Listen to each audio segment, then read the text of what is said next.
Billionaire was about to board when he helped a lost boy, then froze seeing the mother. His ex Welcome to Secrets narrated. Before we begin, drop a comment telling us which city you're watching from. We love seeing how far our stories travel. When the story ends, don't forget to rate it from 0 to 10 and share what you felt along the way. And if you enjoy emotional stories filled with twists and hidden truths, make sure to follow Secrets Narrated so you don't miss the next one. Now, sit back, relax, and enjoy every detail. The pristine marble floors of Denver International Airport gleamed under the harsh fluorescent lights as Evan Whitmore adjusted his Italian leather briefcase and checked his Rolex for the third time in 2 minutes. Gate B47, first class to London, departure in 45 minutes. He could still make it. Evan's reflection in the massive terminal windows showed a man who had everything. Perfectly tailored charcoal suit, platinum cufflinks that cost more than most people's monthly rent, and the kind of confidence that only came from building a billion-dollar logistics empire from nothing. At 44, his dark hair was touched with silver at the temples, his jawline sharp enough to cut glass, and his steel blue eyes held the focused intensity that had made him one of the youngest billionaires in the aviation industry. But tonight, those same eyes carried something else, something he'd been running from for 4 years. Christmas Eve. The airport buzzed with families reuniting, couples embracing, children squealing with excitement about Santa's imminent arrival. Evan moved through the chaos like a ghost, his long strides carrying him past the holiday decorations that seemed to mock his solitude. Get to the gate.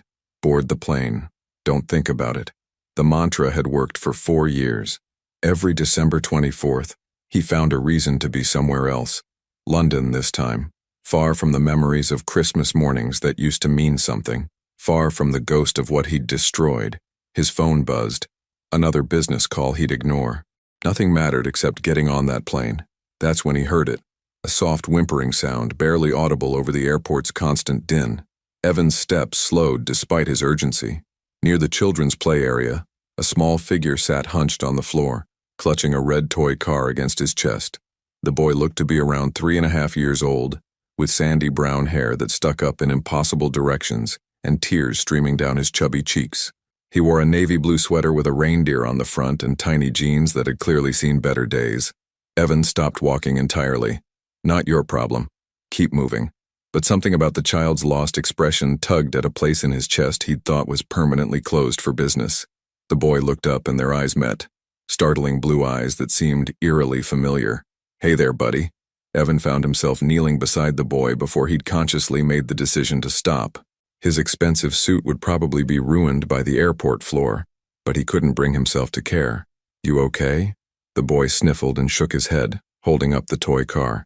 Mama, he whispered, his voice so small it barely registered. You can't find your mama? Evan's voice gentled in a way that would have shocked his business associates. What's your name? Theo. The boy wiped his nose with the back of his hand, leaving a shiny trail across his sweater. That's a strong name. I'm Evan. He glanced around the immediate area, looking for a frantic parent. Where did you last see your mama, Theo? The boy pointed vaguely toward the food court, his lower lip trembling. She was getting coffee. Then I saw the airplane.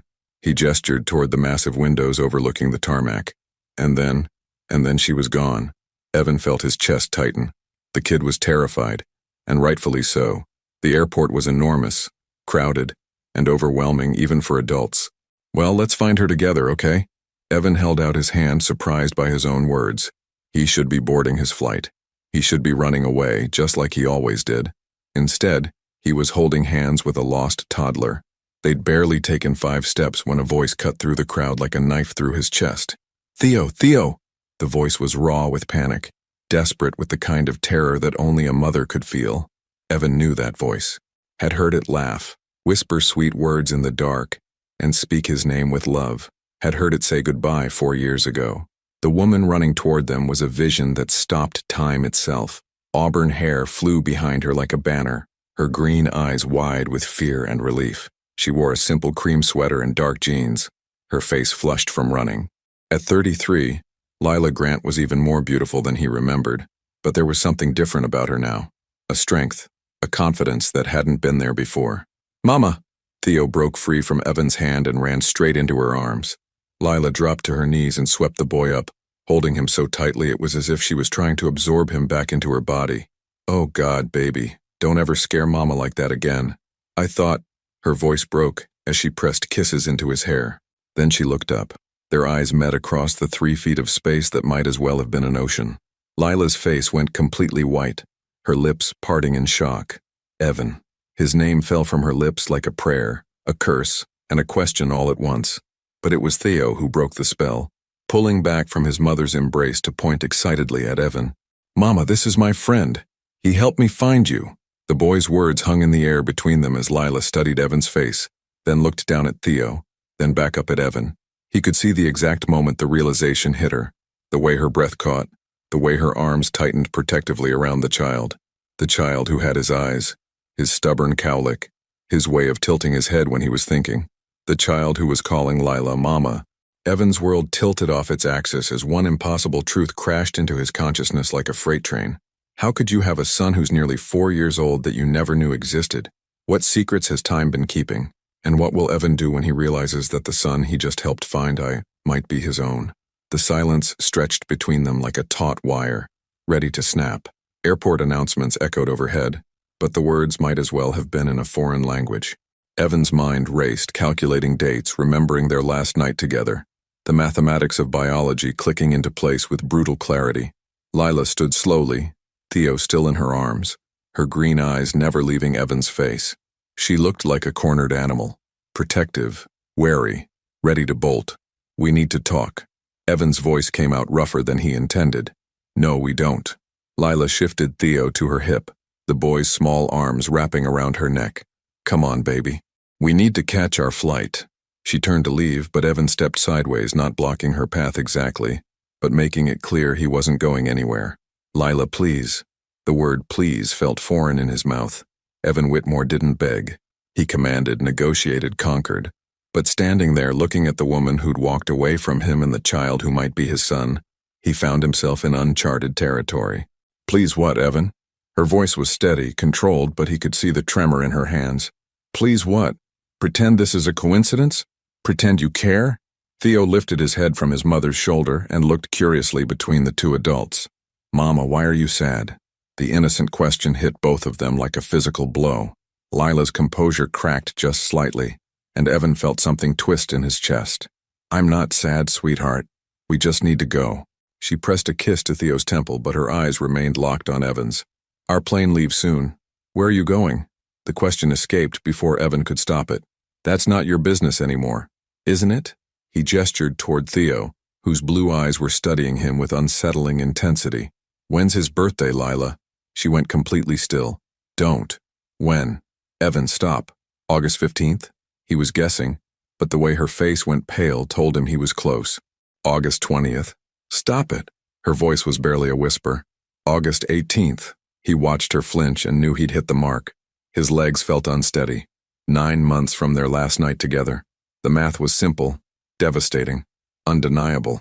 Theo had been watching this exchange like a tennis match, his small head turning back and forth between them. Now he pointed at Evan with one chubby finger. "Are you coming on our airplane?" The question hung in the air like a prayer. Evan looked down at the boy, his son, Jesus Christ, his son, and felt the ground shift beneath his feet. Evan started, then stopped. What was he supposed to say? That he'd been running away from Christmas, from memories, from everything that mattered? That he'd been about to board a plane to London because he couldn't stand to be alone with his regrets for another holiday? "We have to go." Lila's voice was firmer now, but Evan could see the exhaustion in her shoulders, the weight she'd been carrying alone. "Where have you been living?" He couldn't stop the questions from coming. 4 years of wondering, of assuming she'd moved on with someone else, of convincing himself he was better off without her. Seattle. This whole time. "Evan, please, just let us go." But he couldn't. Not now. Not when everything he thought he knew about his life had just been turned inside out. "Why didn't you tell me?" The question came out louder than he intended, and Theo startled in Lila's arms. She immediately began rubbing soothing circles on the boy's back, her maternal instincts kicking in. "Keep your voice down," she hissed. "Why didn't you tell me I had a son?" "Because you didn't want one." The words exploded out of her, raw and painful. Several nearby passengers turned to look, and Lila immediately lowered her voice, but her eyes blazed with old hurt. You made that crystal clear, Evan. Children were complications, remember? Complications you couldn't afford. The words hit him like physical blows because they were true. He had said that. Multiple times. Usually when they'd walk past families in the park, or when Lila would pause to coo at babies in restaurants. He'd been building his empire, focused solely on growth, expansion, success. That was different, he said weakly. Was it? Was it really? Tears gathered in her eyes, but she blinked them back fiercely. You were sleeping with your secretary, Evan. You were working 18-hour days and coming home angry when I asked about your meetings with investors who all seemed to be beautiful women half your age. You think I was going to trap you with a baby you didn't want?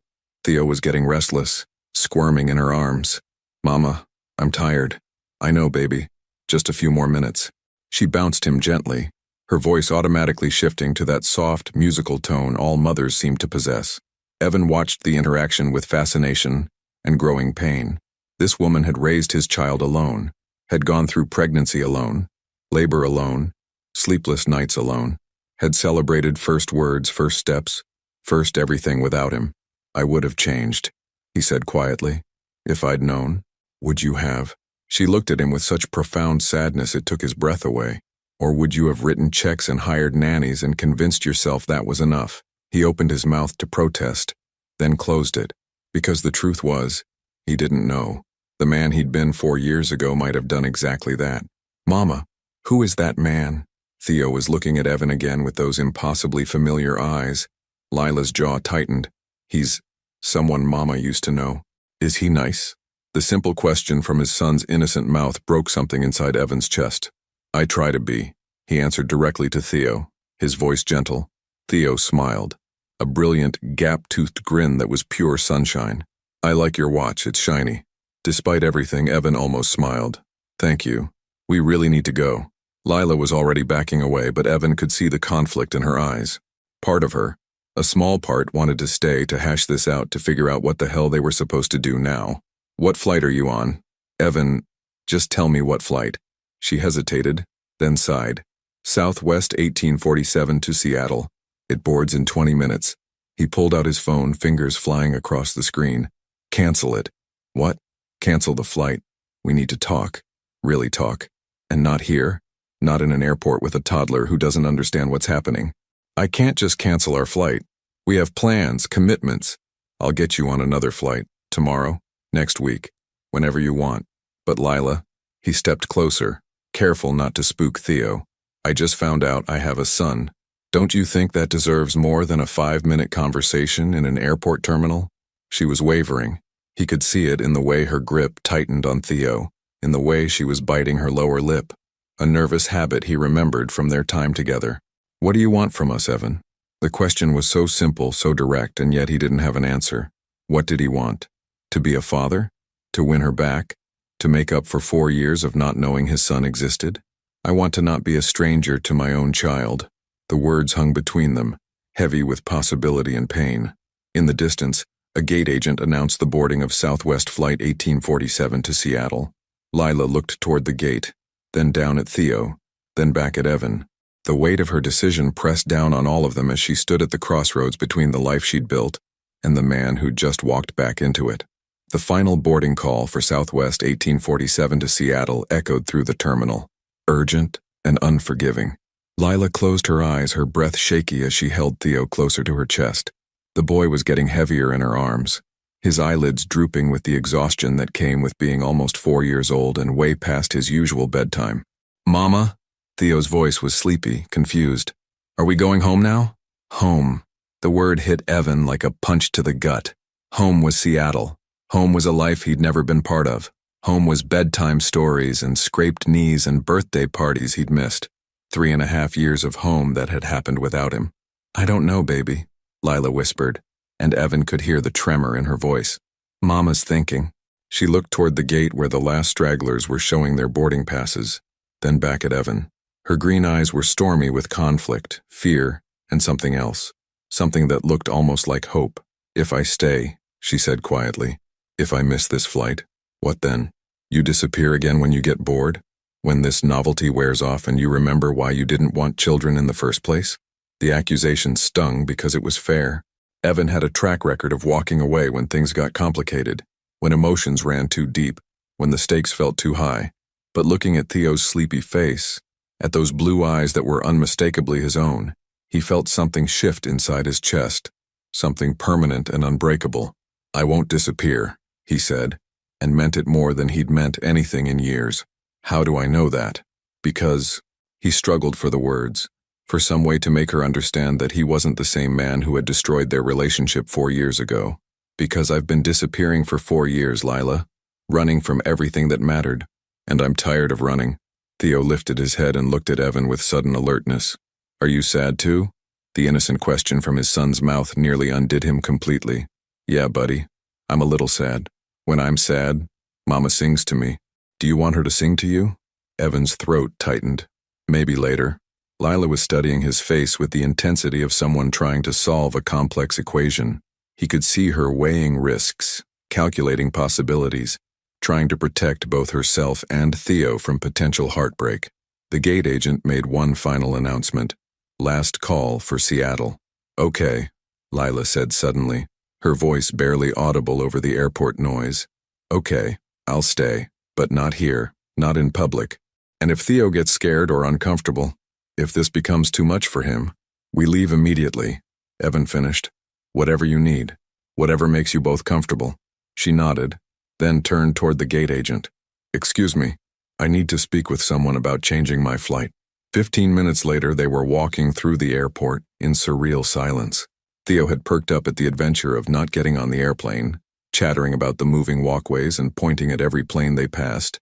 Evan had arranged for a car, not his usual black sedan with a driver, but a simple rental that wouldn't intimidate a small child. "Where are we going?" Lila asked as they waited by the baggage claim for her single suitcase. "There's a hotel nearby, the Westin. They have a family suite room service, everything we need to—" He paused, realizing how presumptuous he sounded. "I mean, if you're comfortable with that, I can get you your own room, of course. Separate floors if you want." She almost smiled at his awkwardness. "One suite is fine, but I'm keeping the bedroom with Theo." "Of course." The drive to the hotel was filled with Theo's running commentary on everything they passed. "Look, Mama, Christmas lights. That building is really tall. Why is that man wearing a funny hat?" His innocent chatter filled the spaces where adult conversation should have been, providing a buffer against the tension crackling between his parents. Evan found himself stealing glances at Lila in the rearview mirror. She'd changed so much, but in ways that made her more beautiful, not less. There was a confidence about her now, a quiet strength that hadn't been there before. Motherhood had shaped her into someone formidable. The Westin was elegant but not ostentatious. Evan had chosen it deliberately to avoid overwhelming them with his wealth. The suite had a living area with a couch and coffee table, a small kitchenette, and a separate bedroom with 2 queen beds. "This is fancy," Theo announced, immediately gravitating toward the floor-to-ceiling windows that offered a view of the city lights. "Mama, look how tiny the cars are." Lila set down their suitcase and helped Theo out of his jacket, her movements efficient and practiced. Evan watched the domestic scene with fascination and growing ache. This was what he'd missed. The casual intimacy of family life, the way she anticipated Theo's needs before he voiced them. "Are you hungry, sweetheart?" she asked Theo, smoothing his hair. "Can we have room service?" Theo's eyes were wide with the possibility. "Like in the movies? If that's okay with—" Lila glanced at Evan, seeming to remember he was there. "Whatever he wants," Evan said quickly. "Whatever you both want." They ordered simple food, grilled cheese and fries for Theo, salads for the adults, and while they waited, an awkward silence settled over the room.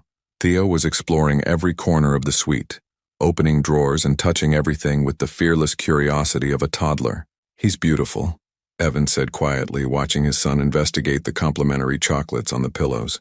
"He's everything to me." Lila's voice was fierce with maternal protection. "Tell me about him. About everything." Lila curled up in the corner of the couch, tucking her legs under her. "What do you want to know?" "Everything. When did he start walking? What's his favorite food? Is he in preschool? Does he have friends? What makes him laugh?" The questions poured out of him, years of unknown history demanding answers. "He walked at 11 months, she began, her voice softening as she watched Theo. "Early, like he was in a hurry to see the world. His favorite food changes weekly, but right now it's pancakes with way too much syrup. He's in preschool 3 days a week and has a best friend named Maya, who's convinced they're going to get married when they turn 4. Despite everything, Evan found himself smiling. What else? He loves books, especially the ones with dragons.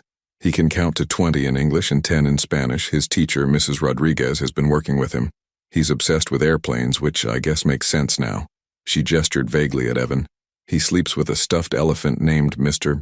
Peanuts and refuses to take baths without at least 6 rubber ducks. Each detail was a gift and a knife, a glimpse into the life he'd missed, the moments he could never get back. "And you?" he asked. "What have you been doing?" "Surviving," she said simply. "Working, raising him. I'm a graphic designer now, freelance mostly so I can work around his schedule. We have a small apartment in Capitol Hill. Nothing fancy, but it's ours." "Mama." Theo's voice interrupted whatever Evan had been about to say. The boy had discovered the remote control and somehow turned on the TV to a Christmas movie.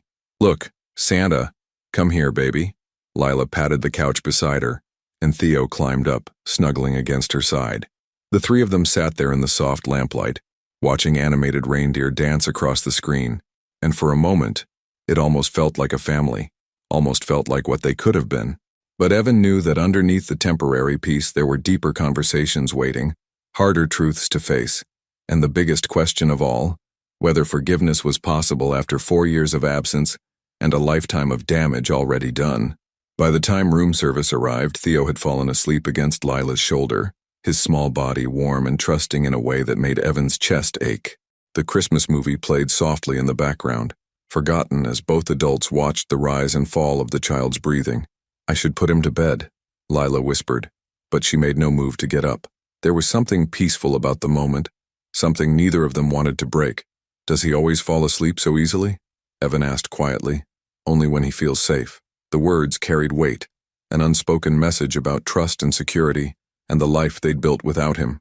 Evan watched as she carefully maneuvered Theo off the couch, supporting his head as she lifted him.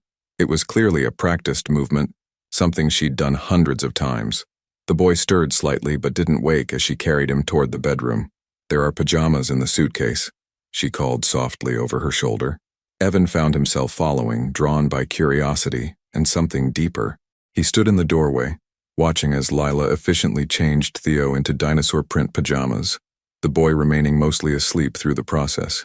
She tucked him under the covers of one of the queen beds, kissed his forehead, and whispered something too low for Evan to hear. "What did you say to him?" Evan asked when she joined him back in the living area.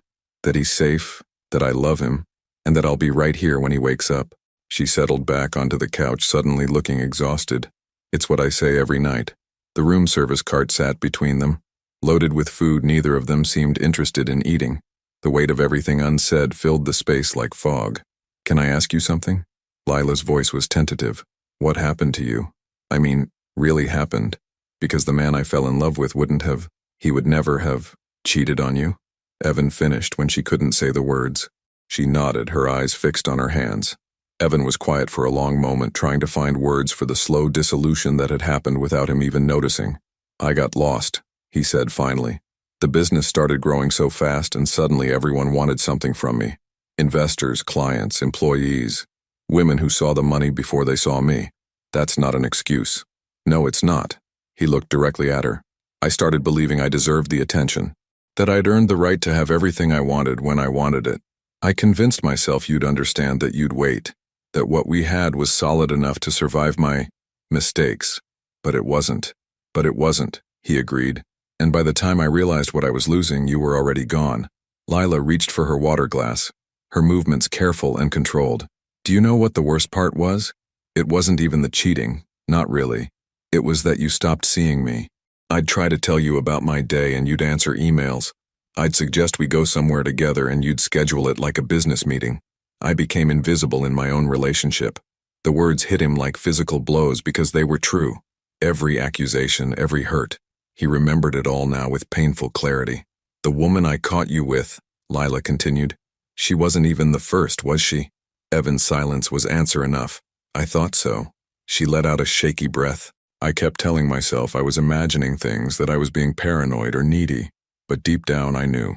Why didn't you leave sooner? Because I loved who you used to be, and I kept hoping that man would come back." Her voice broke slightly. "But he didn't, did he? Not until it was too late." They sat in the heavy quiet, the Christmas movie still playing its cheerful soundtrack in stark contrast to the pain filling the room. "What about after?" Evan asked. "After you found out you were pregnant?" Lila's hand moved unconsciously to her stomach as if remembering. "I was terrified. 29 years old, single, pregnant, with no family to help me. My parents died when I was 25. You remember that? No siblings. Just me and this baby I hadn't planned for. You could have called me." And said what? "Hi, Evan, I know you're busy with your empire and your secretary, but surprise, you're going to be a father to the child you never wanted?" She shook her head. "You would have written me a check and hired lawyers to make sure I never bothered you again." He wanted to protest, to say he would have been different, but the truth was she was probably right. The man he'd been then would have seen a baby as a liability, a complication to be managed rather than a miracle to be celebrated. "Tell me about when he was born," Evan said suddenly. Lila's expression softened. "August 18th, 2:47 a.m., 15 hours of labor. He was 8 pounds, 2 ounces, and he had this full head of dark hair that stuck up everywhere." She smiled at the memory. "The first time they put him in my arms, he opened his eyes and looked right at me, like he was trying to figure out if I was going to be good enough to be his mom. Were you? Good enough? I had to be. There was no one else." Her voice was fierce with remembered determination. "I read every parenting book I could find, took him to every doctor's appointment, every milestone checkup. When he got his first fever, I called the pediatrician's office 4 times in one night because I was convinced something terrible was happening." Evan found himself smiling despite the ache in his chest. "What else?" "His first word was airplane. Not mama or dada. Airplane. He was 8 months old and we were at the park near SeaTac. A plane flew overhead, and clear as day he said airplane. I cried for an hour because I thought it was a sign that he missed his father, even though he'd never met you." The irony wasn't lost on either of them. Theo's obsession with planes, Evan's aviation empire, genetics expressing themselves in ways neither parent could have anticipated. "What would you have named him if you'd known about my middle name?" Evan asked. "What's your middle name?" "Theodore." Lila went very still. "You're kidding. Theodore James Whitmore. My grandfather's name. I named him Theodore because it means gift of God," she whispered. "I had no idea. So he's Theodore? Despite everything, Lila laughed. A real laugh, not bitter or sarcastic, but genuinely amused. "I guess he is. It was such a small moment, such a tiny connection, but it felt monumental, like the universe had been orchestrating this reunion long before any of them knew it." "Lila," Evan said carefully, "I know I don't have the right to ask this, and I know I can't undo the past 4 years, but I want to be in his life, in whatever way you'll allow." She studied his face for a long time, searching for something. "You'll have to prove it. Not with money or grand gestures, but with consistency, with showing up. Theo's been hurt by people leaving before. Babysitters who didn't work out, my ex-boyfriend who decided he wasn't ready to be a stepfather after 6 months." "You had a boyfriend?" The question came out sharper than he intended, and Lila raised an eyebrow. "I had a life, Evan. I tried to move on. It didn't work out because—" She paused, looking embarrassed. "Because I apparently have terrible judgment when it comes to men. What was wrong with him?" "Nothing was wrong with him. He was kind, patient, good with Theo. But he wasn't—" She stopped herself, but Evan could fill in the blank. "He wasn't you." The admission hung between them, unspoken but understood. Despite everything, the betrayal, the hurt, the years of silence, some part of her had never stopped loving him. And God help him, he'd never stopped loving her either. Evan woke to the sound of small feet padding across hardwood floors, and a whispered conversation he couldn't quite make out. Sunlight streamed through the hotel curtains, and for a moment, he was disoriented, until he remembered where he was, and why. He'd fallen asleep on the couch sometime after midnight, despite Lila's offer to get him his own room. Neither of them had wanted to break the fragile connection they'd rebuilt through hours of careful conversation. "Mama, why is the man still here?" Theo's voice carried from the bedroom, curious but not afraid. "Remember I told you we were going to talk? Well, we're still talking." Lila's voice was soft, patient. "Is he going to have breakfast with us?" Evan held his breath, waiting for her answer. "Would you like that?" "Yes. Can we order room service again? With pancakes?" Evan found himself smiling before he was fully awake. His son wanted to have breakfast with him. Such a simple thing, but it felt like winning the lottery. He heard movement in the bedroom. Then Theo appeared in the doorway, still in his dinosaur pajamas but wide awake, and ready to explore. When he saw Evan on the couch, his face lit up with genuine delight. "You're still here." "I'm still here," Evan confirmed, sitting up and trying to smooth down his wrinkled dress shirt. He probably looked like hell, but Theo didn't seem to care. "Are you hungry? Mama says we can have pancakes." "That sounds perfect." Lila emerged from the bedroom looking effortlessly beautiful in jeans and a soft green sweater that brought out her eyes. Her auburn hair was pulled back in a messy bun, and she had the kind of natural glow that didn't need makeup. "Good morning," she said, and there was something different in her voice, less guarded than yesterday. "Good morning. Did you sleep okay?" "Better than I expected." She moved to the kitchenette and started a pot of coffee. Theo's convinced that since it's Christmas morning and there's snow outside, today is going to be magical. Evan looked out the windows and saw that she was right. Soft white flakes were falling steadily, blanketing the city in pristine white. He might be onto something. "Mama, can we build a snowman later?" Theo bounced on his toes with excitement. "We'll see, baby. We need to figure out our plans for the day." Evan felt a stab of panic. Plans. Reality. The fact that this perfect bubble couldn't last forever. "What time is your rescheduled flight?" he asked. "Tomorrow evening." She didn't look at him as she said it. "I figured we needed more than 12 hours to figure things out." Relief flooded through him. A whole day. 24 more hours to prove himself, to show both of them that he'd changed. "Can I take you somewhere today? Both of you?" The invitation came out before he'd fully formed the thought. Lila paused in her coffee making. "Where?" "I don't know. Wherever Theo wants to go." "What do you like to do on Christmas, buddy?" Theo scrunched up his face in concentration. "We usually go to the zoo, but the zoo here might be closed because of Christmas." "What about the aquarium?" Evan suggested. "The downtown aquarium is open on holidays. They have sharks and stingrays and this tunnel you can walk through where fish swim all around you." "Really?" Theo's eyes went wide with wonder. "Really? And after that, maybe we could drive around and look at Christmas lights. I bet this city has some pretty amazing displays. Can we, Mama? Please, please, please." Lila looked between Theo's hopeful face and Evan's careful expression. "I suppose that would be okay, but first breakfast. And you need to get dressed." "I'll order room service," Evan said, reaching for the phone. "Pancakes for the birthday boy." "It's not my birthday." Theo giggled. "That was in August." "Oh, right. Pancakes for the Christmas boy, then." As they waited for breakfast to arrive, Evan found himself on the floor with Theo, playing with the toy cars the boy had brought in his backpack. It was surreal, watching his son create elaborate scenarios involving crashes and rescues complete with sound effects and dramatic commentary. "This one is the daddy car," Theo said, holding up a blue sports car. "And this is the mama car." He showed Evan a red sedan. "And this is the baby car." A tiny yellow taxi completed the family. "What do they do together?" Evan asked, genuinely curious about how his son's mind worked.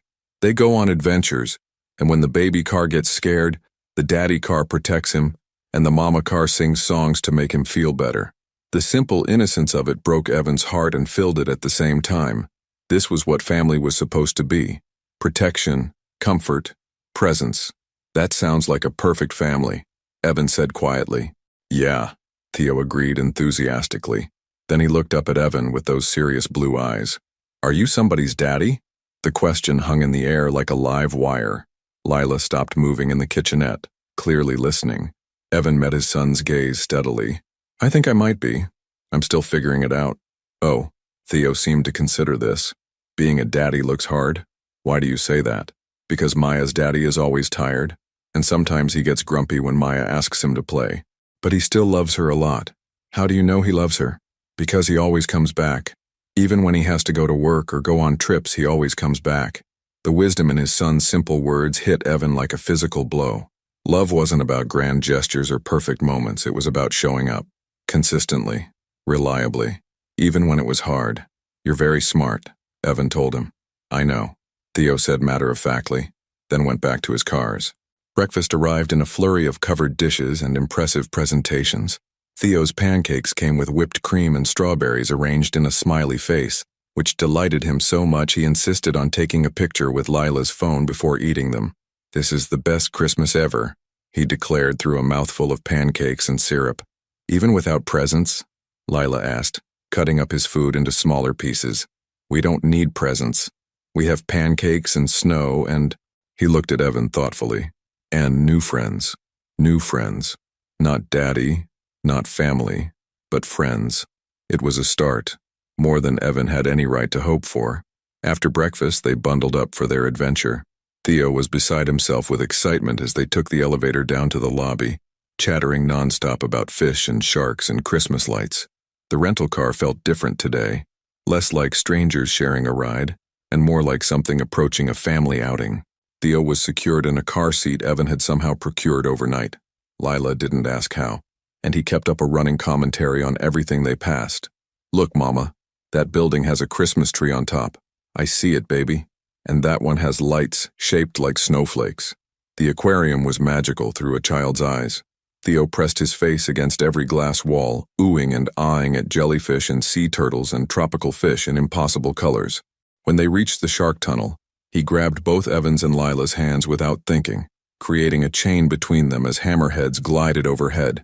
I'm not scared, he announced, though his grip tightened when a particularly large shark swam directly above them. You're very brave, Evan told him, and meant it. Braver than you? Theo challenged. Much braver than me. They spent 3 hours wandering through underwater worlds, and Evan found himself relaxing in a way he hadn't in years. There were no business calls, no meetings, no deadlines. Just the simple pleasure of watching his son discover new things. But it was the quiet moments that affected him most. The way Theo automatically reached for Lila's hand when they crossed busy areas. The way she anticipated his needs before he voiced them. Pulling out snacks when he got cranky and suggesting bathroom breaks before he asked. The way they moved together with the easy choreography of a partnership built over years. He was the outsider here, the newcomer trying to find his place in an already perfect system. But for the first time in his adult life, being an outsider didn't make him want to conquer or possess. It made him want to earn his way in. As they prepared to leave the aquarium, Theo tugged on Evan's coat sleeve. Can I tell you a secret? He whispered. Evan knelt down to the boy's level. Of course. Theo cupped his small hands around Evan's ear. I think my mama likes you. The innocent observation sent warmth spreading through Evan's chest. He glanced over at Lila, who was buying postcards at the gift shop, unaware of her son's matchmaking efforts. What makes you think that? Evan whispered back. She keeps smiling when she looks at you, and she only does that when she's happy, out of the mouths of babes. Evan realized the boy was right. Lila had been smiling more today, her guard dropping incrementally as the hours passed. Can I tell you a secret too? Evan asked. Theo nodded eagerly. I think you and your mama are the best Christmas present I could ever get. The boy's face broke into the kind of pure, joyful grin that could power a small city. Really? Really. But even as he said the words, Evan knew that tomorrow was coming. Tomorrow when Lila would take Theo back to Seattle, back to their real life, and he'd be left to figure out how to be part of a family he'd only just discovered existed. By late afternoon, snow was falling more heavily, transforming Denver into a winter wonderland that made even Evan, who'd traveled the world, stop and stare in wonder. They'd spent the day touring the city's Christmas light displays, driving slowly through neighborhoods where houses competed for the most spectacular decorations. Theo had fallen asleep in his car seat during the last stop, exhausted from excitement and sugar from the hot chocolate they'd shared at a holiday market. Lila sat quietly in the passenger seat, watching the snow collect on the windshield. He had a good day, she said softly, glancing back at their sleeping son. So did I. Evan turned down a side street lined with houses covered in twinkling lights. I can't remember the last time I just enjoyed something without thinking about work or schedules or what came next. You used to be like that, before everything changed. They drove in comfortable silence for a while, the only sounds being Theo's soft breathing and the gentle swish of windshield wipers. The city looked magical in the snow, like a snow globe someone had shaken and set down to settle. Can I ask you something? Lila's voice was hesitant. What happened to your company? I mean, I know it's successful, but what happened to the man who built it? Evan considered the question as he navigated through the snowy streets. I think I got addicted to the chase, to winning. Every deal had to be bigger, every quarter had to beat the last. Somewhere along the way, I forgot why I started the business in the first place, which was freedom. I wanted to be my own boss, make my own decisions, build something that mattered. He laughed, but there was no humor in it. Instead, I became a slave to everything I thought I wanted. Lila was quiet for a long moment. And now? Now I'm wondering what the point of all of it was if I have no one to share it with. They pulled into the hotel parking garage as the snow continued to fall. Evan carefully lifted the still sleeping Theo from his car seat, surprised by how natural it felt to hold his son. The boy stirred slightly but remained asleep, his small hand curling around Evan's shirt collar. Back in the suite, Lila efficiently changed Theo into pajamas and tucked him into bed while Evan watched from the doorway. She'd done this routine thousands of times, but tonight felt different. Tonight, there was someone there to witness the quiet devotion of her love. "Sweet dreams, my brave boy," she whispered, kissing Theo's forehead. "Tomorrow we go home, but tonight we're safe and warm and together." The word home hit Evan like a cold splash of reality. Tomorrow. Their flight was at 7 p.m. In less than 24 hours they'd be gone, and this magical interlude would be over. When Lila joined him in the living room, she looked as deflated as he felt. "What happens now?" she asked, settling onto the couch with her legs curled under her. "I don't know, I've been trying not to think about it." "Well, we have to think about it. We have to figure out logistics, schedules, how this is going to work with Theo." Evan sat down beside her, close enough to catch the faint scent of her perfume, something light and floral that he remembered from before. "What do you want?" "Ideally." Lila was quiet for so long, he thought she might not answer. When she finally spoke, her voice was barely above a whisper. "I want him to have a father who shows up, not just with money or presents, but really shows up. For school plays and scraped knees and bedtime stories and ordinary Tuesday afternoons when nothing special is happening." "And what about you?" His voice was equally quiet. "What do you want for you?" She met his eyes and he saw something vulnerable there, something she'd been guarding carefully. "I want to stop being afraid." "Afraid of what?" "Of trusting you again. Of letting him love you and then watching you disappear when things get difficult." Her voice broke slightly. "Of admitting that I never stopped missing you, even after everything you put me through." The confession hung between them like a bridge neither was sure they should cross. Evan reached out slowly, giving her time to pull away, and took her hand. "I know I don't deserve another chance. I know I have to earn your trust and his love. But Lila," he squeezed her fingers gently, "I'm not the same man who hurt you. I can't promise I'll be perfect, but I can promise I'll never stop trying to be worthy of you both." "How do I know that? How do I know this isn't just guilt or some midlife crisis?" Evan was quiet, thinking about her question. "Because yesterday morning I was getting on a plane to run away from everything that reminded me of you. And today the thought of you taking him back to Seattle and me going back to my empty life feels like dying." Lila's eyes filled with tears. "Don't say things like that unless you mean them. I've never meant anything more in my life." They sat there holding hands in the soft lamplight, the Christmas tree in the corner casting colorful shadows on the walls. Outside snow continued to fall, blanketing the world in pristine white. "If we try this," Lila said finally, "if we really try to make this work, it has to be different this time. I won't be invisible again, Evan. I won't be something you fit in between meetings. You'll never be invisible to me again, I promise." She studied his face for a long moment, searching for sincerity, for some sign that this time would be different. Whatever she saw there must have satisfied her because she nodded slowly. "Okay, we can try, but slowly, carefully. And if you hurt him, if you hurt either of us, I won't. You don't know that. You can't know that. You're right. I can't know it, but I can choose it. Every day, every moment. I can choose to be the man you both deserve." As if summoned by their conversation, a small voice called from the bedroom. "Mama? I'm here, baby," Lila called back, but Theo appeared in the doorway, rubbing his eyes. "I had a dream about sharks," he said sleepily, "but they were nice sharks who wanted to be friends." Lila smiled, opening her arms. "Come here, dreamer." But instead of going straight to his mother, Theo looked at Evan.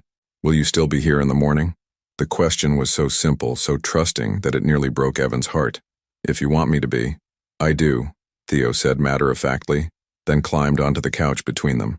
And there they sat, three people who were still figuring out how to be a family but who were finally brave enough to try. Evan woke to the sound of his phone buzzing insistently on the coffee table. For a moment he was disoriented. Sunlight streaming through unfamiliar windows, a small warm body pressed against his side, the scent of coffee brewing somewhere nearby. Theo had apparently migrated from his bed to the couch sometime during the night, and was now sprawled across Evan's chest, one small hand fisted in his shirt. The sight of his sleeping son filled Evan with such overwhelming tenderness that he almost ignored the phone. Almost. But years of being on call for his business had trained him to respond to that particular ringtone, his assistant's emergency line. He carefully extracted himself from under Theo and answered quietly, "This better be life or death, Miranda." "Sir, I'm so sorry to bother you on Christmas, but we have a situation. The Singapore deal. Something's gone wrong. The investors are threatening to pull out and they're demanding a face-to-face meeting. Today." Evan closed his eyes, feeling the familiar weight of responsibility settling back onto his shoulders. "Today is Christmas." "I know, sir. I tried to explain that, but they're saying if you're not on a plane to Singapore within 12 hours, they're walking. This is the Morrison account. It's worth $300 million. $300 million. Enough to fund his company's expansion for the next 5 years. Enough to secure the jobs of his 800 employees. The old Evan would have been packed and headed to the airport within the hour. "Sir, are you there?" "I'm here." He glanced toward the bedroom where Lila was emerging, her hair tousled from sleep, wearing an oversized t-shirt that somehow made her look even more beautiful. "Should I have the jet prepared?" Miranda pressed. Lila's eyes found his, and he saw understanding dawn on her face. She'd heard enough to know what this call meant. Her expression didn't change, but something shuddered behind her eyes. "Give me 2 hours," he said finally. "I'll call you back." He hung up and found Lila staring at him with the careful blankness she'd perfected during their relationship, the look that meant she was protecting herself from disappointment. "You have to go," she said simply. "I don't know. Maybe. It's complicated. It always is." She moved to the kitchenette, her movements sharp and efficient. "Coffee?" "Lila, let me explain." "There's nothing to explain. You have a business to run. Important deals. I understand." But her tone suggested she understood all too well, understood that despite everything they'd talked about last night, nothing had really changed. "Mama?" Theo sat up on the couch, his hair sticking up in impossible directions. "Why do you sound sad?" "I'm not sad, baby. Just tired." She poured coffee into a mug with hands that weren't quite steady. "How did you sleep?" "Good. I dreamed about flying in airplanes with the sharks from yesterday." He looked around the room, his gaze settling on Evan. "Oh, you're still here." "I'm still here," Evan confirmed, though the words felt hollow now. "Are we going to have more pancakes?" The innocent question hung in the air as Evan felt the weight of the decision crushing down on him. $300 million, 800 jobs, the biggest deal his company had ever negotiated. Or Christmas morning with the son he'd just discovered and the woman he'd never stopped loving. "Actually, sweetie," Lila said carefully, "we need to talk about today. We need to pack our things and get ready to go home." "But I don't want to go home yet." Theo's face crumpled with confusion. "I want to stay and play with Evan." "I know, but sometimes we have to do things we don't want to do." Evan felt something sharp and painful twist in his chest. "What if we didn't have to?" Both Lila and Theo looked at him. "What if you both came with me?" "To Singapore?" Lila's coffee mug hit the counter harder than necessary. "Are you serious?" "Why not? Theo's never been on a plane, have you, buddy? We could make it an adventure." "Really?" Theo bounced on the couch. "We could fly in an airplane? A real one?" But Lila was shaking her head. "Absolutely not." "Why not?" "Because I'm not going to drag my son halfway around the world for a business meeting. Because I have responsibilities in Seattle. Work, his preschool, our life. Because this is exactly what I was afraid of." "What do you mean?" "You're doing it again, Evan. Making decisions about our lives without consulting us. Assuming we'll just rearrange everything to fit your schedule. That's not what I'm doing, isn't it?" Her voice was rising, and Theo was watching them with wide, worried eyes. "Not 12 hours ago. You promised me I'd never be invisible again. And now you're expecting me to drop everything and follow you across the globe because it's convenient for you. It's not about convenience. It's about not wanting to leave you. Then don't leave." The simple words hit him like a slap. "Don't leave. Choose us. Choose this. It's $300 million, Lila. I can't just—" And there it is. Her voice went quiet, deadly calm. "When it comes down to it, the money wins. It always wins with you. That's not fair. This isn't just about money. It's about 800 people who depend on me for their jobs. And what about the one little person who's depending on you to be his father?" They stared at each other across the suite, years of old hurts and new hopes colliding in the space between them. Theo had gone very quiet on the couch, his toy car clutched tight in his small fists. "I have an idea," Evan said finally. "What if I send my CFO instead? Marcus has been with me for 10 years. He knows this deal inside and out. Can you do that? I don't know. Maybe. I'd be taking a huge risk. And if the deal falls through? Evan looked at his son, who was watching him with those serious blue eyes that were so much like his own. Then it falls through. $300 million, Evan.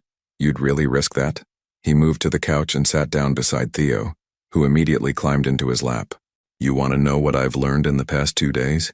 Money can't buy Christmas morning pancakes with your son. It can't buy the look on your face when you're proud of me. It can't buy back 4 years of bedtime stories I missed. Lila's eyes were bright with unshed tears. You don't know that this will work. We don't know if we can make this work. No, we don't.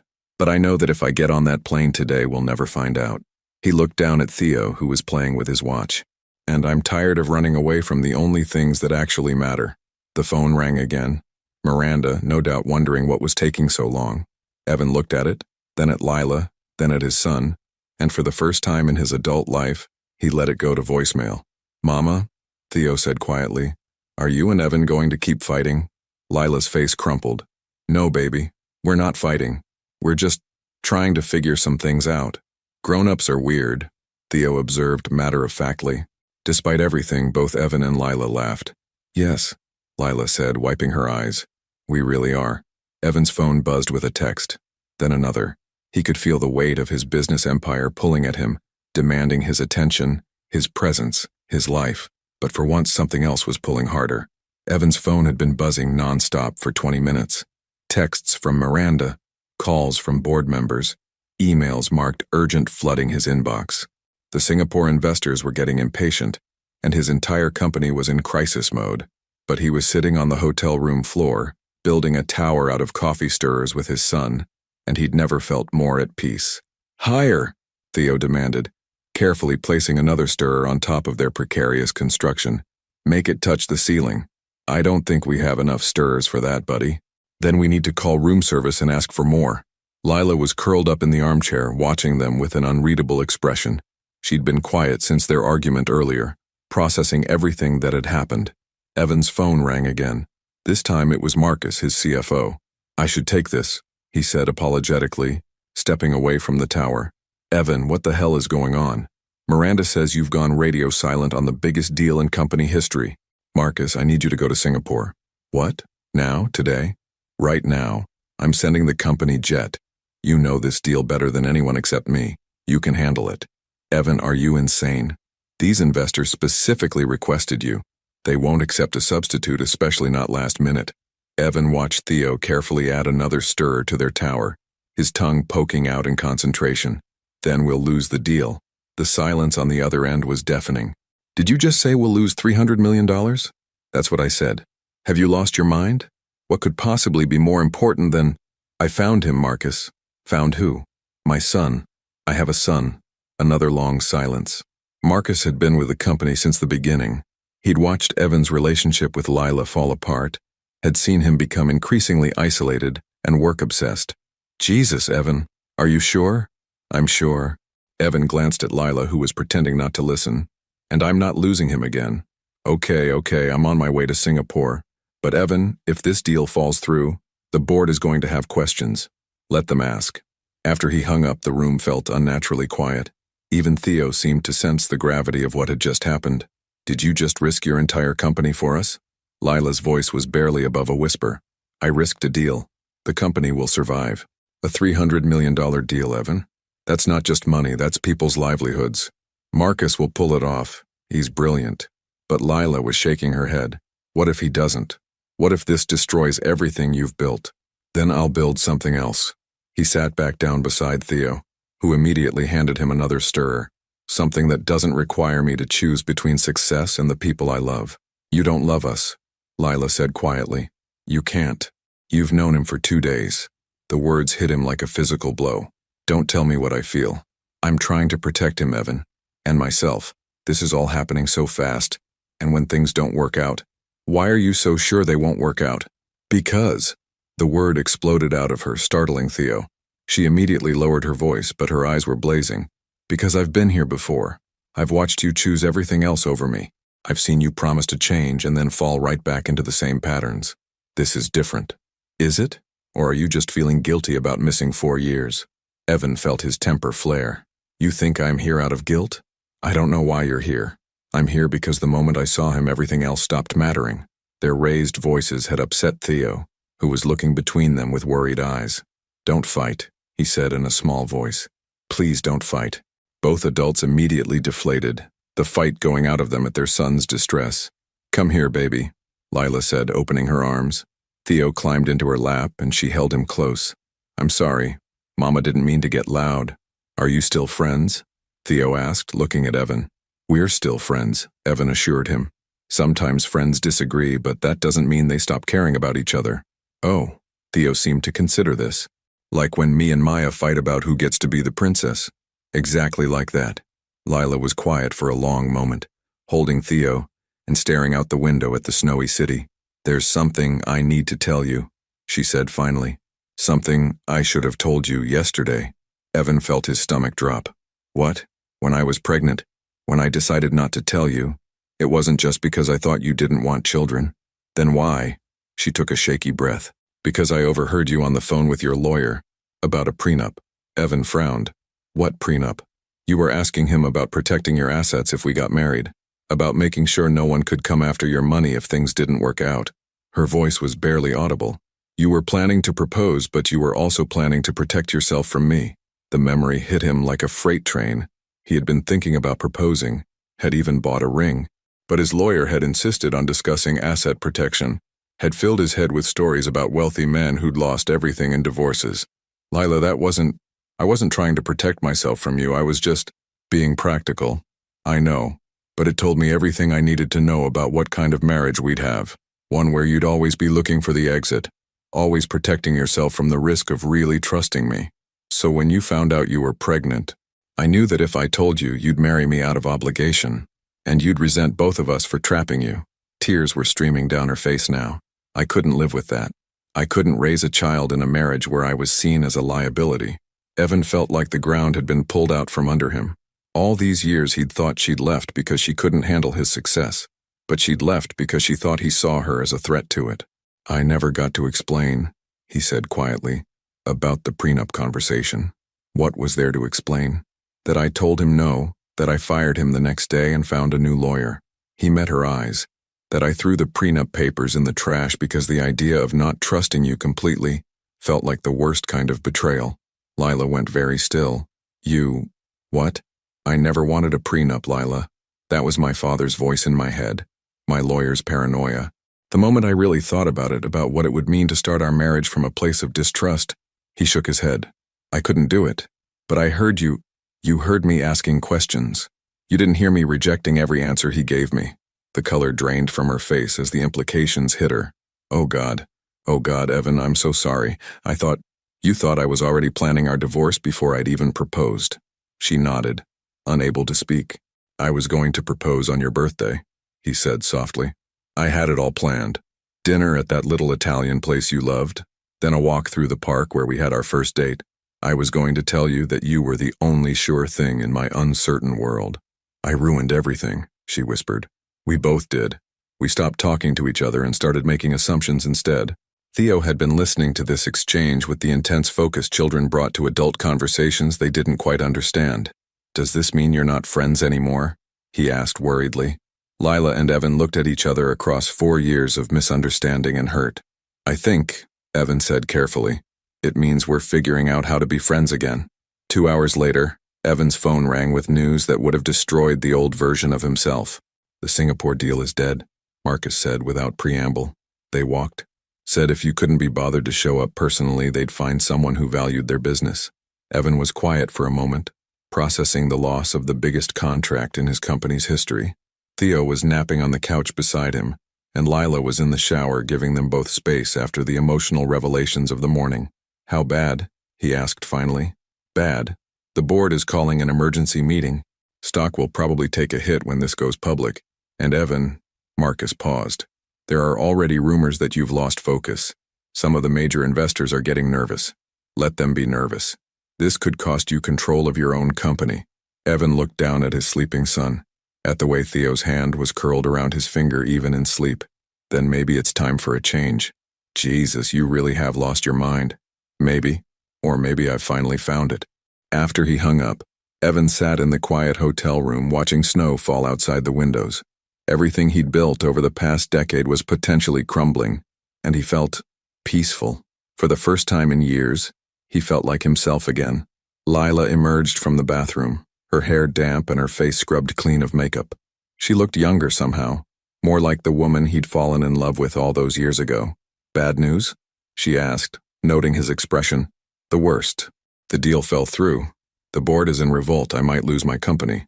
She sat down across from him, her eyes searching his face. "And how do you feel about that?" "Relieved," he said, surprising himself with the honesty. "Terrified, but relieved." "Why relieved?" "Because for 4 years I've been carrying this weight, this constant pressure to be bigger, better, more successful. And I'm tired, Lila. I'm so tired of being that man." "What would you do if you lost the company?" Evan considered the question seriously. "Start over. Build something smaller, something that matters. Maybe focus on sustainable aviation or pilot training programs for underprivileged kids." He smiled at the thought. Something Theo could be proud of when he's old enough to understand. "You'd really do that? Give up everything you've built?" "I'd give up everything I've built for a chance to build something better." Theo stirred on the couch, blinking sleepily. "Are we still at the hotel?" "We're still here, buddy," Evan said gently. "Good. I like it here." Theo sat up, his hair sticking up in impossible directions. "Can we stay forever?" Lila and Evan exchanged glances. The question of what happened next had been hovering over them all day.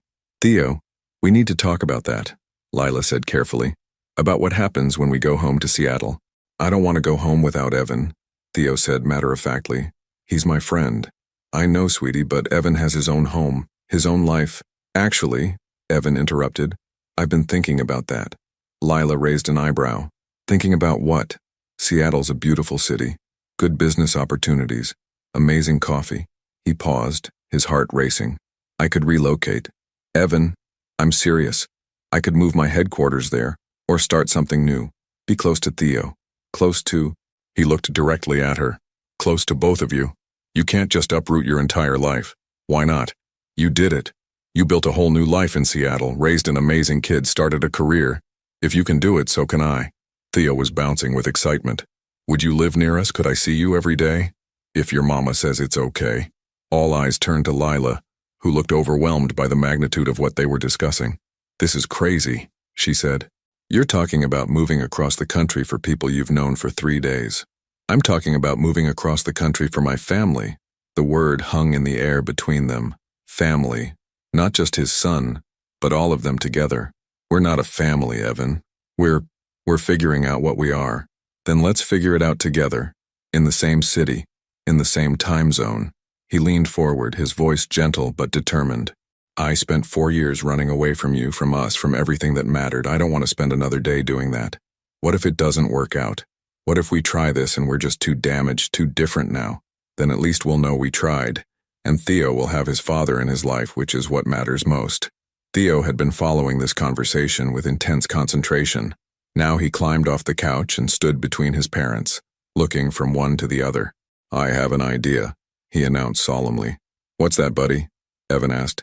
"We could have a trial run." Both adults stared at him in amazement. "Where did you learn about trial runs?" Lila asked. "Miss Rodriguez at school. She said when things are hard, you try them for a little bit first to see if they work." Evan found himself grinning. "That's brilliant. What kind of trial run were you thinking?" Theo screwed up his face in concentration. Maybe Evan could come visit us in Seattle for a week, and if he likes it and we like it, then he could stay longer." "Out of the mouths of babes," Lila murmured. "What do you think, Mama?" Theo looked at her hopefully. "Could Evan come visit us?" Lila was quiet for a long moment, and Evan could practically see the war being fought behind her eyes. Fear versus hope. Past pain versus future possibility. "A trial run," she said finally. 1 week. You'd stay in a hotel?" "Of course. And we'd take things slowly. No pressure, no expectations. Whatever you're comfortable with. And if it doesn't work out, if this is just holiday magic that doesn't survive real life, then we figure out how to co-parent from a distance without making it weird. Deal." She looked at Theo, who was practically vibrating with excitement, then back at Evan. 1 week. Starting after New Year's, when things go back to normal. "I can't wait," Evan said, and meant it more than he'd ever meant anything. Yay! Theo threw himself at both of them, wrapping his small arms around their necks and pulling them into an impromptu family hug. And for the first time since that terrible day 4 years ago when everything had fallen apart, Lila allowed herself to hope that maybe, just maybe, some things could be put back together. 6 months later, Evan stood in the kitchen of a modest townhouse in Seattle's Capitol Hill neighborhood, making pancakes while 4-year-old Theo sat at the breakfast bar, chattering about starting kindergarten in the fall. And Maya's going to be in my class, and Tommy too. And Miss Rodriguez said kindergarten is where big kids learn to read chapter books. Theo listed excitedly, counting on his syrup-sticky fingers.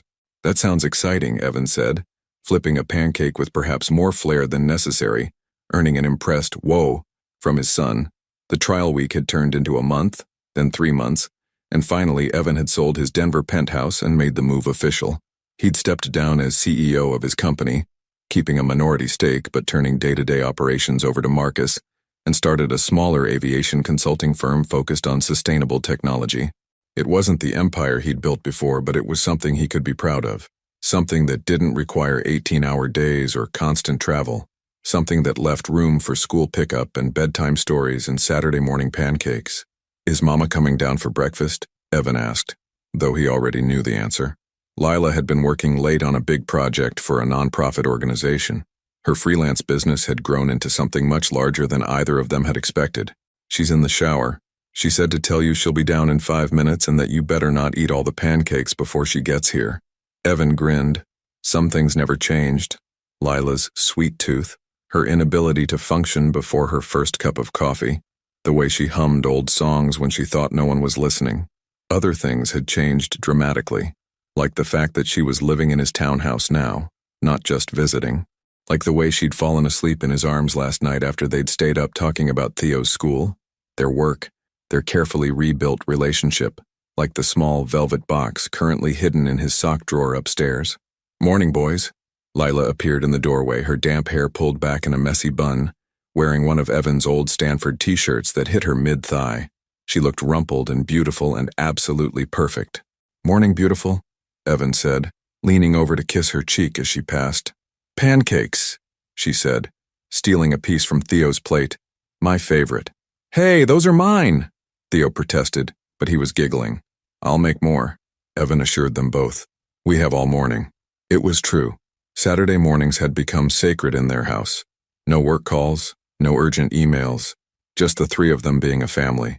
Lila poured herself coffee and leaned against the counter, watching Evan cook with a soft smile. What time do we need to leave for the school visit? Not until noon. The kindergarten orientation is pretty informal. Evan glanced at her. Are you nervous about him starting big school? A little. It feels like such a big step. He's growing up so fast. She moved to the kitchenette and started a pot of coffee.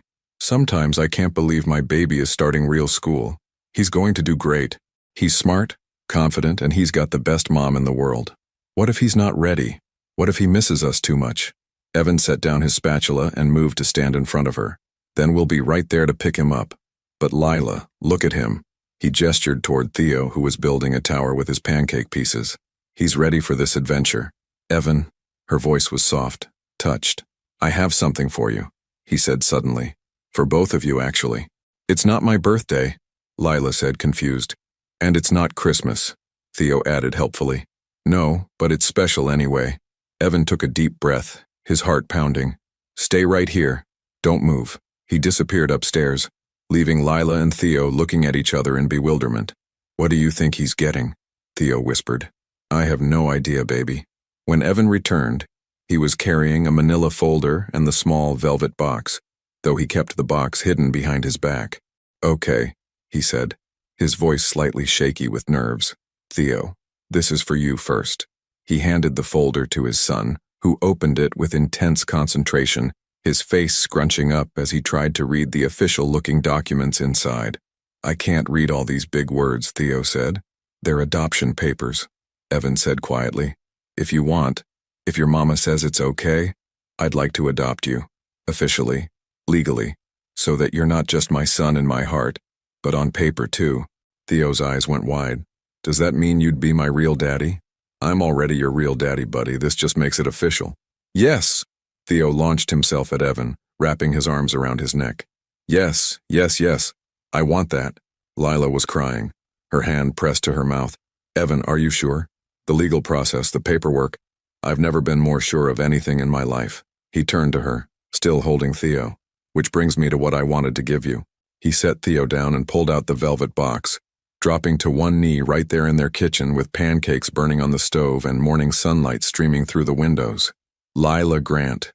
4 years ago, I was an idiot who almost lost the most precious thing in his life.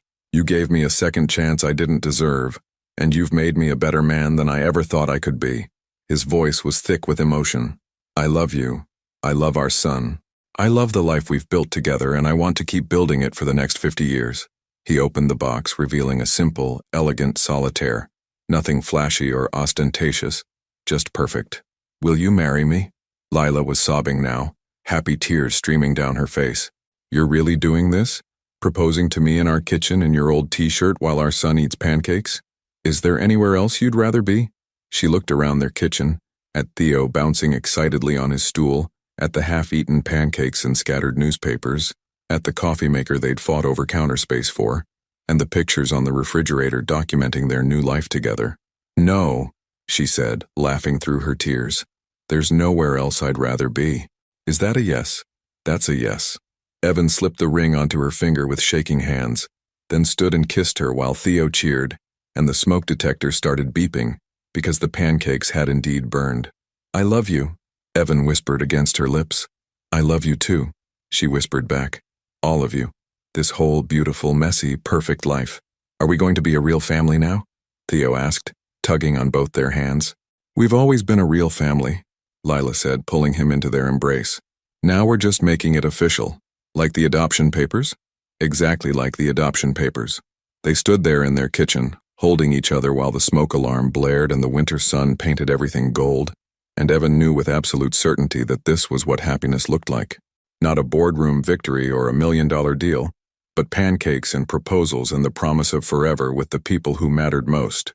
Some love stories begin with grand gestures and fairy tale moments, but the best ones, the ones that last, begin with the simple decision to choose each other every day in all the ordinary moments that make up a life. And as Theo helped them clean up the burned pancakes while planning their joint birthday engagement adoption celebration, Evan realized that sometimes the best things in life really do come to those who stop running long enough to let love catch up. 5 years later, the morning sun streamed through the windows of the Whitmore family's kitchen as Lila adjusted 8-year-old Theo's tie for the 3rd time. He was squirming with barely contained excitement, his dark hair finally tamed into something resembling respectability. Mom, it's fine, he protested, though his grin was infectious. I look good enough. You look perfect, she said, stepping back to admire her son, their son, in his miniature black suit. Your baby sister is going to be so proud to have you as her big brother today. Through the kitchen window, Lila could see Evan in the backyard, setting up chairs for the intimate christening ceremony they'd planned. At 49, he was even more handsome than the day she'd fallen in love with him, his temples now fully silver, his face lined with the kind of wrinkles that came from years of genuine laughter. Is Dad nervous? Theo asked, following her gaze. Probably. You know how he gets when everything has to be perfect for you kids. He wasn't nervous when Emma was born. Lila smiled, remembering. Yes, he was. He just hid it better. 2-year-old Emma Rose Whitmore was currently napping upstairs, blissfully unaware that today was her official welcome into the world. She had Evan's blue eyes and Lila's stubborn streak, and she'd had her father wrapped around her tiny finger from the moment she'd arrived. The kitchen door opened, and Evan stepped inside, his sleeves rolled up, a satisfied expression on his face. Everything's ready outside. The photographer should be here any minute, and your mother just pulled up. Grandma's here. Theo shot toward the front door like a rocket. Evan moved to stand behind Lila, wrapping his arms around her waist and resting his chin on her shoulder. How are you feeling, Mrs. Whitmore? Happy, she said simply, leaning back against his chest. Grateful. Sometimes I still can't believe this is our life. Believe it. He pressed a kiss to her temple. We've earned every moment of it. The past 5 years had been everything Lila had hoped for and more. Evan had built his new company into a moderate success. Not the empire his old firm had been, but something sustainable, ethical, and personally fulfilling. They'd bought this house together, gotten married in a small ceremony in their backyard, and welcomed Emma after 2 years of trying. But more than the milestones, it was the everyday moments that proved they'd gotten it right this time. Evan coaching Theo's Little League team. Family dinners without phone interruptions. Saturday morning pancakes that had become a sacred tradition. The way Evan still brought her coffee in bed every morning. The way he'd learned to braid Emma's hair. The way he never missed a single important moment in their children's lives. Do you ever miss it? Lila asked quietly. The corporate world? The deals? The power? Never. His answer was immediate and certain. That man I used to be. He was successful, but he was miserable. He had everything except what mattered most. What matters most? This. You. Them. Coming home to people who love me not because of what I can provide, but because of who I am when I'm with them. Emma's cry came through the baby monitor, signaling the end of her nap. Evan automatically moved toward the stairs, but Lila caught his hand. I'll get her. You should finish getting ready. Are you sure? I don't mind. I know you don't. She stood on her tiptoes to kiss him softly. That's why you're such a good father. Upstairs, Emma was standing in her crib, her dark curls wild with sleep, her arms reaching immediately for her mother. Mama! Hello, my beautiful girl, Lila cooed, lifting her daughter into her arms. Are you ready for your big day? As she changed Emma into the christening gown that had been Lila's grandmother's, she couldn't help but think about that Christmas Eve 5 years ago when everything had changed. If someone had told her then that she'd end up here, married to Evan with 2 children and a life full of love and laughter, she never would have believed it. But fairy tales, she'd learned, didn't always start with once upon a time. Sometimes they started with heartbreak and second chances and the courage to trust again. Mrs. Whitmore? Evan's voice came from downstairs. Our guests are arriving. Coming, she called back, settling Emma on her hip. The ceremony was perfect in its simplicity. Close friends and family gathered in their backyard, sharing stories and promises about the beautiful little girl who would grow up surrounded by love. Theo held Emma during the blessing, his protective big brother instincts already strong, and Lila felt her heart nearly burst with pride and joy. As the afternoon sun began to set and their guests mingled over champagne and cake, Evan found Lila sitting on their back porch watching Emma toddle around the yard while Theo chased Bubbles. Penny for your thoughts, he said, settling beside her. Just thinking about time, how fast it goes, how much can change. She looked at him, this man who'd traveled halfway across the country to build a new life with her. Do you remember what you said that first morning in the hotel, about not wanting to be a stranger to your own child? I remember. Look at you now. She gestured toward the yard where Emma had discovered a flower and was trying to show it to everyone within reach. She adores you. Theo thinks you hung the moon. You're not just their father. You're their hero. Evan was quiet for a moment, watching his children with wonder that hadn't dimmed even after all these years. They saved me, you know. Both of you did. I was so lost before I found you again. We saved each other. As the evening wound down and they tucked their children into bed, Lila reflected on the journey that had brought them here. It hadn't been easy. Rebuilding trust never was. There had been arguments and misunderstandings, moments when old fears crept in and threatened to derail everything they were building. But they'd learned to talk through the hard things, to choose each other even when it was difficult, to remember that love wasn't just a feeling but a daily decision. Now as she stood in the doorway watching Evan read bedtime stories to both children, Emma curled on his lap, Theo snuggled beside him. She knew with absolute certainty that every struggle had been worth it. Some love stories end with the wedding. The best ones, the ones that matter, begin there. Because real love isn't about the grand gesture or the perfect moment. It's about showing up day after day, year after year, for all the ordinary magic that makes up a life shared. And as Evan looked up and caught her watching them, his face breaking into that smile that still made her heart skip after all these years, Lila knew that their story was far from over. It was just beginning. Would you have made the same choice Evan did, giving up everything for love? Sometimes the greatest success isn't measured in dollars or deals, but in the laughter of children and the trust of the person who chooses to build a life with you. Your participation means a lot to the channel. Please share your thoughts in the comments. Thank you for watching. If you enjoyed the story, please subscribe to our channel and leave a comment below letting us know what you thought. Your feedback and support mean a lot to us. Stay tuned for more exciting stories.